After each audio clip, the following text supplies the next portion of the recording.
থলের বিড়াল বেরিয়ে আসছে। আসল রহস্য নিয়ে আপনাদের সঙ্গে কথা বলতে চাচ্ছি। ইউনূসও ছেড়ে দে মাকে দিয়ে বাঁচি, তিনি সবকিছু ফেলে রেখে চলে যাবেন এমন হুঙ্কার দিয়েছেন তিনি। অন্যদিকে বিদেশে থাকা আওয়ামী বিরোধী অনলাইন অ্যাক্টিভিস্টরাও এর সঙ্গে সম্পৃক্ত হয়েছেন। তারা বলেছেন শেখ হাসিনা এবং আওয়ামী লীগের যে বিচার কার্যক্রম চলছে, এই বিচার কার্যক্রম ভণ্ডুল হয়ে যাবে। সারা বাংলাদেশে তাদের কথিত জুলাই আগস্ট আন্দোলনে যারা মারা গেছেন সেই সকল বিষয়ে যতগুলো হত্যা মামলা হয়েছে, অন্যান্য মামলা হয়েছে, সেই মামলার কার্যক্রমও আর সামনে এগোতে পারবে না। অন্যদিকে আওয়ামী লীগ ভারতের সাহায্যে এবং দেশে আওয়ামী লীগের যারা সহযোগী আছে 14 দল জাতীয় পার্টি, তাদের নিয়ে আওয়ামী লীগ যে কোনো সময় হামলে পড়বে। সেই হামলা ঠেকাবার জন্য বাংলাদেশে প্রতিরক্ষার জন্য ইউনূস সরকারের নতুন কোনো ব্যবস্থা নাই। এক্ষেত্রে পুলিশের উপর আস্থা রাখতে পারছেন না, সেনাবাহিনী কি করবে সে বিষয়ে তারা সন্দিহান। ফলে পুলিশ এবং সেনাবাহিনী যদি পক্ষে না থাকে, তারা যদি নিরপেক্ষ হয়ে যায়, নীরব হয়ে যায়, সেক্ষেত্রে আওয়ামী লীগকে ঠেকানো সম্ভব হবে কিনা। অন্যদিকে আওয়ামী লীগকে সাহায্য করার জন্য পার্শ্ববর্তী দেশ থেকে যা করা দরকার সেটা তারা করবে।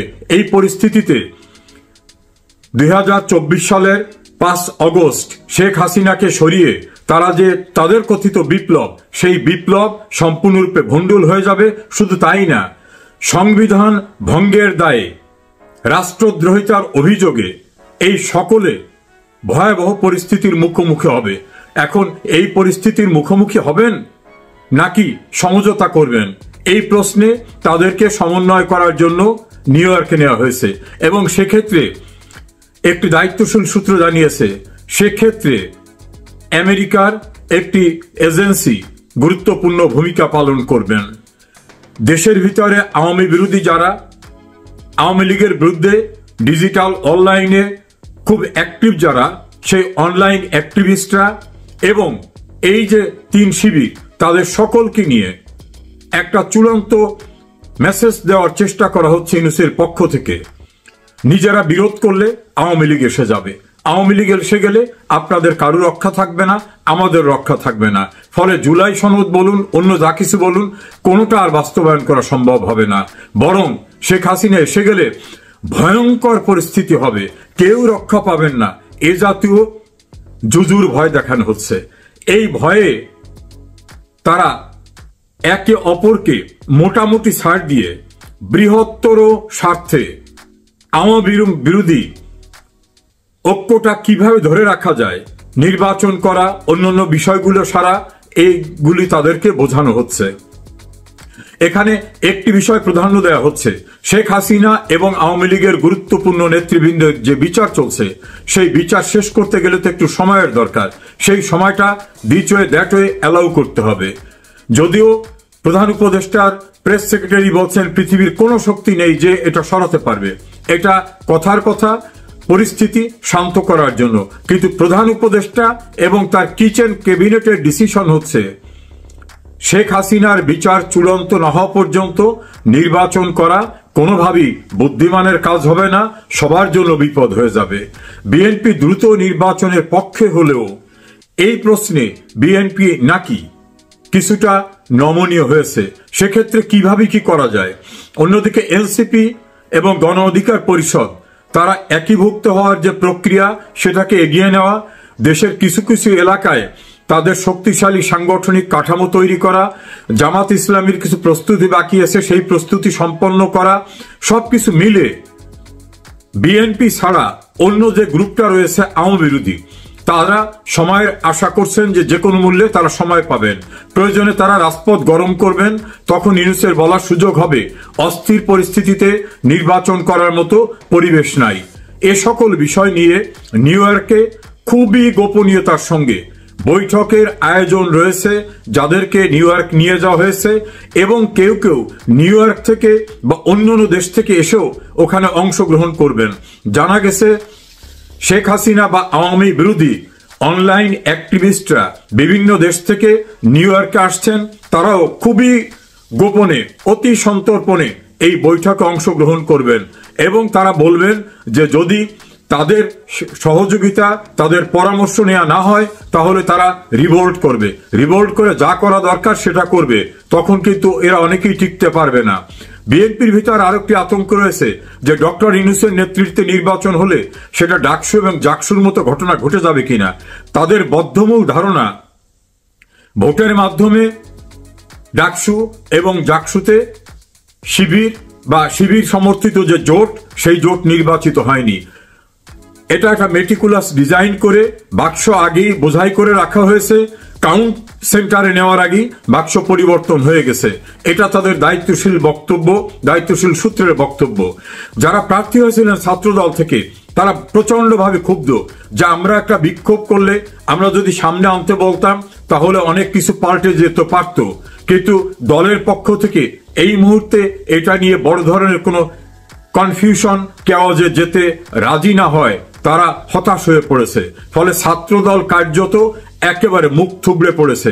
অন্যদিকে যারা জামাত শিবিরের বিরুদ্ধে খুব সোচ্চার হয়ে কথা বলেছিলেন বিএনপির ভিতরে, তারাও এখন অনেকটা কোণঠাসা অবস্থায় পড়ে গেছে। এই পরিস্থিতিতে নিউ ইয়র্কে বৈঠক হবে, সেই বৈঠকই আলটিমেট সিদ্ধান্ত হবে বাংলাদেশে আওয়ামী লীগকে ঠেকাবার জন্য। মুক্তিযুদ্ধের পক্ষের আওয়ামী লীগের অ্যালায়েন্স, জাতীয় পার্টি সহ অন্যদেরকে ঠেকাবার জন্য কি নতুন ফর্মুলা বের করা যায় সেটা নিয়েই হবে মুখ্য আলোচনা। অপেক্ষা করুন, আমি অবশ্যই আপনাদের আপডেট জানাবার চেষ্টা করব। আমার আজকের এই তথ্যটি নিউ ইয়র্কে কর্মরত একাধিক গণমাধ্যম কর্মী, রাজনৈতিক বিশ্লেষকরা যারা খুব নিবিড়ভাবে পর্যবেক্ষণ করে থাকেন এজাইতো ক্রাইসিস, এমনকি যারা মার্কিন বিভিন্ন ঘনিষ্ঠ এজেন্সির সঙ্গে নানাভাবে কাজ করে থাকেন, তাদের দেওয়া তথ্যের উপত্যের ভিত্তিতে বাংলাদেশের ইতিহাসে ডক্টর ইউনূসের মতো ফ্যাসিস্ট আর কোনোদিন আসেনি, আর আসবেও না। আপনি নিশ্চিত থাকেন এই সরকার পরিবর্তনে বিএনপি আসুক, আওয়ামী লীগ আসুক, এত বড় ফ্যাসিস্ট সরকার বাংলাদেশের জমিনে আর কোনোদিন আসবে না। এখানে কথা বলা যায় না। ফজলুর রহমান একজন বীর মুক্তিযোদ্ধা, অ্যাডভোকেট ফজলুর রহমান একজন বিএনপি পন্থী লোক, এই আন্দোলনের তিনি সমর্থক। শেখ হাসিনাকে তিনি এমন কোনো ভাষা নাই যে সমালোচনা করেন নাই, মানে পলিটিক্যাল রাজনৈতিক ভাষায় সবচেয়ে কড়া সমালোচক ছিলেন এই ফজলুর রহমান। তিনি শুধুমাত্র মুক্তিযুদ্ধের পক্ষে, তিনিও মুক্তিযুদ্ধের কথা বললে তাদের সহ্য হয় না। যে শেখ হাসিনা, প্রথমে আমি মনে করছিলাম এটা শুধু শেখ হাসিনার দুর্নীতি, অপশাসন ইত্যাদি ইত্যাদি তাদের ভাষায় সেই কারণে হচ্ছে, কিন্তু না, এখন আমার মনে হচ্ছে শেখ হাসিনার সরকারের পতন শুধু বাংলাদেশের শেখ হাসিনার সরকারের পতন না, ভারতকেও ক্ষতি করা, এটা আমি দায়িত্ব নিয়ে বললাম, ভারতকে ক্ষতি করার জন্য শেখ হাসিনার সরকারকে উচ্ছেদ করা হয়েছে। বিএনপি কি ভাঙতে পারে? যদি ফজলুর রহমান, বীর মুক্তিযোদ্ধা ফজলুর রহমানকে তারা বহিষ্কার করে, যদি করে, তারেক রহমান যদি প্রথম দিকে আগস্ট মাসে চলে আসতো, বাংলাদেশের রাজনীতির আমল টোটালি পরিবর্তন হয়ে যেত। তারেক রহমানকে অ্যারেস্ট করে নিল ওরা, জেলে অ্যারেস্ট করতে পারবে না, পারবে না, এই ক্ষমতা এখন এই সরকারের নেই। ধরছি, ধরে নিলেন, হ্যাঁ ধরলাম। তো রাজনৈতিক নেতার তো জন্মই হয় জেলে গিয়ে। তিনি ভয় পাচ্ছেন, বা কত বছর জেলে ছিলেন? তার জীবনে 19 বছরের মতো জেল খেটেন। এগুলো তো পলিটিক্যাল ভাষা না। আপনি যেটা বললেন যে হয়তো বিচ্ছিন্ন ভাবে বাংলাদেশ বা ভারতের সব জায়গায় ব্যবহার পরে তারা সরি বলে, বা তাদের দল থেকে প্রতিবাদ করে, বা যে বলে সে নিজেই সরি বলে। বিলেতেও হয়, আমেরিকায় হয়েছে, হ্যাঁ, অস্বীকার পরে বলে যে ভুল হয়েছে এটা বলে। কিন্তু এরা কন্টিনিউয়াসলি করা মানে বোঝেন, আসলে মৌলবাদী শক্তি চাচ্ছে এই দেশে যাতে গণতান্ত্রিক ব্যবস্থা প্রাতিষ্ঠানিক রূপ লাভ। এটা ঠিক যে তাদের কথায় মব সন্ত্রাস হয়, তাদের কথায় 25 নম্বর ভাঙে, তাদের কথায় ফজলুর রহমানের বাড়িতে আগুন জ্বালায়, ফজলুর রহমানকে তারা মেরে ফেলতে চাইছে, তারা বলছে একে মেরে ফেলতে হবে, এই ধরনের ভাষা তারা ব্যবহার করেছে, মানে সরাসরি ফৌজদারি অপরাধ। এগুলো তারা করতে পারবে। এতই যদি জনপ্রিয় হয়, তারা বাংলাদেশ আসে না কেন, ইলেকশন করে না কেন, তারা ইলেকশন করে না কেন? এত জনপ্রিয় তারা করবে, আগে তাদের পছন্দ মতো বাংলাদেশটাকে বানিয়ে নিচ্ছে, তারপর করবে। মাঠে এরা কেন আসবে না জানেন? কারণ তারা জানে তারা ষড়যন্ত্রকারী। এই জুলাই আগস্টের আন্দোলন একটা ছিল আন্তর্জাতিক ষড়যন্ত্র। দিন যত যাচ্ছে তত স্পষ্ট হচ্ছে এই ষড়যন্ত্র শুধু শেখ হাসিনা সরকারের বিরুদ্ধে না। এই জুলাই আগস্টের সন্ত্রাস, জুলাই আগস্টের ষড়যন্ত্র, জুলাই আগস্টের মারামারি কাটাকাটি, এগুলোর পতন, এগুলো শুধুমাত্র শেখ হাসিনা কেন, আপনাদের ভারত ভাঙার, স্পষ্ট ভাষায় আমি বলে দিই, আপনাদের ভারতকে ভাঙার পরিকল্পনার প্রথম কাজ তারা এটা করেছে, শেখ হাসিনাকে উচ্ছেদ করে। শুধুমাত্র যে মুক্তিযুদ্ধের বিতর্ক করে আপনাদের হেয় করবে তা না। শুনেন, এরা মনে করতেছে, আওয়ামী লীগ একসময় মনে করেছিল যে মৌলবাদীদের সাথে আপোষ করলে ফলটা আমার পক্ষে যাবে। নো, তার প্রমাণ ফলাফল আওয়ামী লীগ পেয়ে গেছে। আমি বলে দিয়েছিলাম যেদিন বিএনপি সরকার, আওয়ামী লীগ সরকার পতন ঘটে, আমি বলেছিলাম এই মৌলবাদীরা একদিন তারেক রহমানকে গালি দিবে, খালেদা জিয়াকে গালি দিবে। আমি বলেছিলাম আপনি আমার ভিডিও গুলো দেখতে পারেন, আমার ফেসবুক পেজ দেখতে পারেন, কারণ এরা ফ্রাঙ্কেস্টাইন। এদের কাজ কি? আপনি যদি ফ্রাঙ্কেস্টাইন বানান আমাকে খাওয়ার জন্য, গিলে খাওয়ার জন্য, আমি যখন থাকবো না তখন কাকে সে গিলে খাবে? সে তো আপনাকেই খাবে, এটাই স্বাভাবিক। সেই জন্য বিএনপি কে ছেঁচড়া চাঁদাবাজ বলে এরা। ছেঁচড়া চাঁদা কত আমাদের বাংলাদেশের ভাষায় কাউকে ছেঁচড়া চাঁদাবাজ বলা মানে কি জানেন? একেবারেই হেয় করা, একটা দলকে, ব্যক্তিকে একেবারে হেয় করে দেওয়া। একটা 40 বছরের পুরনো দল। হ্যাঁ, চিন্তা করে দেখেন। আর আমি আপনাকে আবার স্পষ্ট করে বলি, এই জুলাই আগস্টের ষড়যন্ত্র, এটা শুধুমাত্র বাংলাদেশের বিরুদ্ধে ষড়যন্ত্র না, এটা পাকিস্তান পরিকল্পিতভাবে তারা দেখলো যে তাদের দেশ ভেঙে একটি দেশ হওয়ার পরে সেই দেশটা অর্থনীতি এত উপরে উঠে যায়, যাদের ডলারের দাম এখন 244, বাংলাদেশ হলো 125 সর্বোচ্চ হওয়ার পরেও, এগুলো তাদের সহ্য হচ্ছিল না। বাংলাদেশকে এইভাবে বিচ্ছিন্ন জঙ্গিদের হাতে তুলে দিয়ে তারা বাংলাদেশের অর্থনীতিকে ধ্বংস করে দিয়ে বুঝাইতে চাইতেছে তোমাদের স্বাধীন নেওয়া ঠিক হয় না। ইতিহাস কোনোদিনই মোছা যায় না, তারা যত চেষ্টাই করুক। বাংলাদেশের মুক্তিযুদ্ধে কি ঘটেছে কি ঘটে নাই, তারা তো 2 দিন পরে বলবে মুক্তিযুদ্ধই হয় নাই। অলরেডি এটাকে চুক্তিযুদ্ধ বলে তারা, জামাতেরা, হেফাজতেরা, যারা মুক্তিযুদ্ধ বিরোধী, তারা অলরেডি বলে যে এটা চুক্তিযুদ্ধ। আমরা যার কথা বললেন, জি বলেন।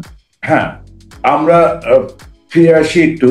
আপনি যেগুলো বলেছেন ভারত ভাঙা, আমি তাতে কমেন্ট না করে শুধু এইটুকু বলতে পারি যে অগাস্ট 5-এর পর আমরা খুব রিপিটেডলি প্রথমে এই ধরনের কিছু ছেলে মেয়ে যারা চিকেন নেক, মুরগির গলা বলতে শুরু করলো, অনেকটা যে আসিম মুনির সে যে জাগুলার ভেইন বলেছিল তার সঙ্গে কথার আজকে কোথাও একটা মিল পাওয়া যায়। আর একই সঙ্গে আমরা দেখলাম বারবার এমনকি মুখ্য উপদেষ্টার মুখেও এবং ফেসবুক পোস্টে, একজন উপদেষ্টা বা মন্ত্রীর ফেসবুক পোস্টে বারবার ভারতবর্ষের নর্থ ইস্টের সভরেন্টি নিয়ে প্রশ্ন তোলা হয়েছে। এবং ঠিক অপারেশন সিন্দুর যখন হচ্ছে তখন সরকারের একটা কমিটি, বোধহয় পিলখানা রিলেটেড কমিটি, তার যিনি মাথা তিনি বলে বসলেন, একজন প্রাক্তন সেনা অফিসার, বিজেপি অফিসার, তিনি বলে বসলেন যে এটা হচ্ছে মোক্ষম সময় এতে আক্রমণ করে দেওয়ার নর্থ ইস্টে, ভারতে। আমি এতে কমেন্ট করছি না, কিন্তু আপনার কথার নিরিখে আমি এই কথাগুলো বললাম দর্শকদের সুবিধার্থে। ফরিদ, এই মুহূর্তে আপনাদের ওখানে ডাকসু মানে Dhaka union for central students union, বোধহয় Dhaka university central students union, আপনারা বলেন ডাকসু, তার নির্বাচন হচ্ছে। এখন ঢাকা ইউনিভার্সিটির নির্বাচন মানে সবসময় হবে, এটা বেশ একটা হইচই ব্যাপার। তো এটা খানিকটা এক ধরনের কোয়ার্টার ফাইনালও বটে। কোয়ার্টার ফাইনাল বলুন, প্রি কোয়ার্টার ফাইনাল বলুন, নির্বাচন ধরে নিয়ে বলছি। তো এবারে আমি অনেকের বক্তব্য শুনতে পাচ্ছি, তার মধ্যে একজন হচ্ছেন শামীম হায়দার পাটোয়ারি, জাতীয় পার্টির যিনি জেনারেল সেক্রেটারি হয়েছেন কিছুদিন আগে। তিনি বারবার বলছেন পডকাস্টে যে এই প্রথমবার দেখা যাচ্ছে শিবির এত শক্তিশালী শিবির নিয়ে নিয়েছে। আমার আপনার কাছে প্রশ্ন, এবং আমরা এবার দেখেছি কিছুদিন আগে আপনাদের স্বাধীনতার মাস অগাস্ট, আপনাদের খুব মুজিবুর রহমান মারা গিয়েছিলেন, আমরা দেখলাম যে আপনারা যাদের রাজাকার বলেন তাদের ছবি টানানো হয়েছে ঢাকা ইউনিভার্সিটিতে এবং সেগুলো তারপরে নামানো হয়। আমার আপনার কাছে প্রশ্ন যে রাজাকার শব্দটা কি আপাতত শেষ? এটা মানে ডাকসুতে কি শিবির আসছে? ধন্যবাদ আপনাকে, সেই সাথে আপনার দর্শকদেরকে আবারও শুভেচ্ছা জানাচ্ছি। আপনি আরেকটা খুবই গুরুত্বপূর্ণ কথা বলেছেন। আজ পর্যন্ত বিশ্ববিদ্যালয়ে তারা প্রকাশ্য কোনোদিন রাজনীতি করতে পারে নাই এই তথাকথিত ইসলামী ছাত্র শিবির, যাদের পূর্ব নাম অনেকেই মনে করে যে ইসলামী ছাত্র শিবির একটি স্বাধীন দেশের সংগঠন। আসলে এটা একটা হচ্ছে যেটা ৭১-এর নাম ছিল ইসলামী ছাত্র সংঘ, যারা কোলাবরেট ছিল। পাক বাহিনীর যে খুন, ধর্ষণ, হত্যা, গুম, এগুলোর কোলাবরেট ছিল ইসলামী ছাত্র সংঘ। স্বাধীনতার পরে তাদের এই নাম পাল্টে নাম দিয়েছে, ঠিক সাপ যেমন খোলস পাল্টায় তার নাম দিয়েছে ইসলামী ছাত্র শিবির। আসলে এই শিবিরের সাথে জামাতের সাথে ইসলাম শব্দটা যোগ করলে আমার মনে হয় ইসলামের অবমাননা হয়, এটা আমার মনে হয়, এটা আমার ব্যক্তিগত ধারণা। তাই এটা আমি শিবির বা জামাত হিসেবে বলবো বারবার। এইখানে আপনি যেটা বললেন, শুধু পাটোয়ারি সাহেব যেটা বলছেন, উনি যে সম্ভাবনা দেখেছেন এটা আপনি ফেলে দিতে পারেন না। এরা কিন্তু খুব ধীরে ধীরে অজগরের মতো ঠিক গিলে, এরা পাটা গিলে ধরেছে, আস্তে আস্তে সব খেয়ে ফেলবে। এরা এইভাবেই আসে। প্রথমে এরা বুয়েটকে রাজনীতি মুক্ত ঘোষণা করেছিল, প্রথমে এরা বুয়েটকে ঘোষণা দিল রাজনীতি করতে দিবে না। এর মাধ্যমে তারা আস্তে আস্তে পুরো বুয়েটটাকে জামাত শিবিরের ঘাঁটি বানিয়ে ফেলেছে, এমনকি জঙ্গি হিজবুত তাহরীরের ঘাঁটি বানিয়ে ফেলেছে, আপনি দেখবেন। পাশাপাশি এখন তারা ছাত্রলীগের ভিতরে লুকিয়ে থেকে, ছাত্র দলের ভিতরে লুকিয়ে থেকে এখন তারা ধীরে ধীরে ঢাকা বিশ্ববিদ্যালয় এতদিনে প্রকাশিত হয়েছে।